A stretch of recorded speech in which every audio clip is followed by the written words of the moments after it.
I definitely do not see electric being a replacement for the combustion engine. To say that the petrol engine is dead, really, I think that is the message that they are trying to get across, you know, and they are pushing that, but I don't think that's the way forward, I really don't. The Motorcycle Action Group is opposed to the government proposals to end the sales of internal combustion engine vehicles. We promote choice in transport and do not believe that government policy should restrict our right to choose the right vehicle and the right powertrain for ourselves. We spoke to an electric motorcycle dealer to get a dealer's opinion on the subject. Mark sells electric bikes, but he also rides a petrol bike. So my name's Mark, I work for Ashbank Garage, I've been here for 26 years.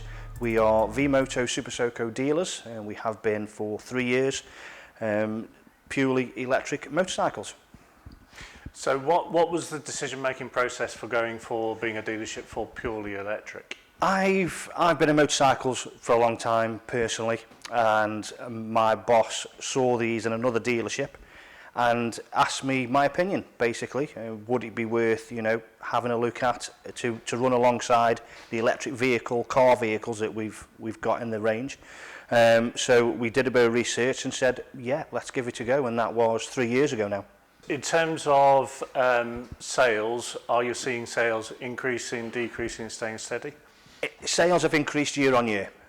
We've been dealers for 3 years. The first year, to be fair, I was kind of snowed under a bit. I didn't get much chance to do anything with them. Second year, sales increased by about 20%, and then we've seen an increase again this year. This year's by far been the busiest year. As soon as the fuel prices started to increase, we saw a big increase in sales, and we expect that now year on year going forward. And in terms of the kind of customer base that you're seeing, has it changed over the time that you've been selling them? Is it the same sort of people coming in? Yes, it has changed. It started off being the younger generation, so your 16 school leavers heading into college, up to say 18, and now we've seen a lot more varied range. So from 40-year-olds up to 50-year-olds and above really, who are looking for alternative ways to get to and from work. We've actually seen people wanting to go into villages, of course, and they don't want to use the petrol bike, so they are coming to electric for those reasons. Okay, and in terms of obviously the offering that you get with Super Soco, they're all sort of equivalent of 50 and 125cc motorcycles. How well do you think these bikes compare with the petrol versions? They're very similar. Obviously, you've got your savings, reference your fuel and your tax. Ride-wise, they're a little bit lighter because we make everything as light as possible, so we get the better range and more power. But other than that, people do enjoy. They're all automatic bikes, so there's no geared in the range. People do like that as well. They're just easy to get on with. They're nice and light, getting in and out of traffic, because basically we're just a commuter range. So reference the 125s, we do sit along nicely. There is a place for the 125s as well for people going further afield. The petrol, we do understand that, but I've got a bike there that a customer petrol he's changed to electric purely for ease of use. No tax, no fuel, and he was using it to go to and from the village, and he wanted something nice and light and just plugging it home. How do you feel they compare price-wise with the petrol versions?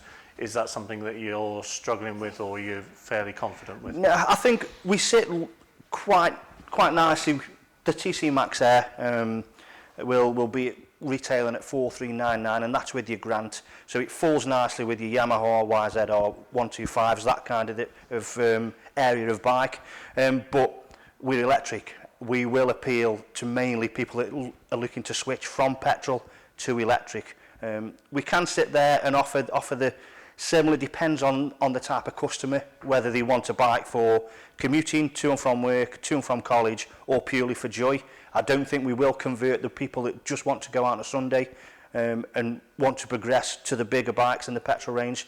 But we are here to sit alongside petrol, I think is how we do market the bikes. Mm-hmm. Do you see that there's a specific need to say battery electric only, or is it something? No, not at all. I think that's a common misconception within the general public. I think it's what the majority of the electric dealerships and, shall we say, the governments of this world have pushed electric to be the replacement. I personally don't think it is. I think there's a perfect place for it to sit alongside. I think there's room for both. Definitely do not see electric being a replacement for the combustion engine. How far do you think battery technology is going to progress? Have you got any inside knowledge on that? I haven't at the moment. Obviously, it's like anything, but technology always increases. We don't know what's around the corner, what we're even allowed to have. You know, you just don't know. The likes of, you know, the bigger bikes, they're still really at the minute only at the range of 100, 120 miles, even with the big heroes and the Energicas. You know, we've got a vehicle coming that will do that kind of range anyway, but at a quarter of the price. So I think at the moment, I think electric should just be for commuting. I don't think the infrastructure's there ready yet for go further afield. People will argue with me that, you know, they've got electric cars and they go down here, there and everywhere, and bikes. You'll always get that, but I think for the majority of the masses, they want ease of use and they don't want to be sitting in fuel stations charging a bike. Or I personally think it's a step backwards. Yeah. I say to all my customers, is the main message I want to get across is there's a place for electric. You will always get the staunch petrol people that you will never convert. Slowly but surely, when you get talking to them, you know, they can see a place for it. They just like the noise. That's the main talking point with your pure petrol heads. They miss the noise, which I do get. I understand that. But if you're using something as a tool to do a job, then it goes. Then, you know, I think you've just got to get on it. It goes from A to B as quickly and as cheaply as possible, and I think that's the main thing for our bikes. In terms of the government's policy proposals to effectively say that zero at the tailpipe emissions is the only way to go, which effectively means only battery electric, do you think that is a good thing or a bad thing? Do you think things like alternative fuels, e-fuels, is a better way to look at things? I think so personally. You know, everybody's got their own opinion. You know, to say that the petrol engine is dead, really, I think that is the message that they are trying to get across, you know, and they are pushing that, but I don't think that's the way forward. I really don't. You know, there's a place for everything. I personally think in future there'll be synthetic petrol. That the technology's there. I just don't think they want us to have it yet. So I think before long you'll see a clean diesel or a clean petrol that will do the same job. Excellent. Well, thank you very much. No problem at all. Okay.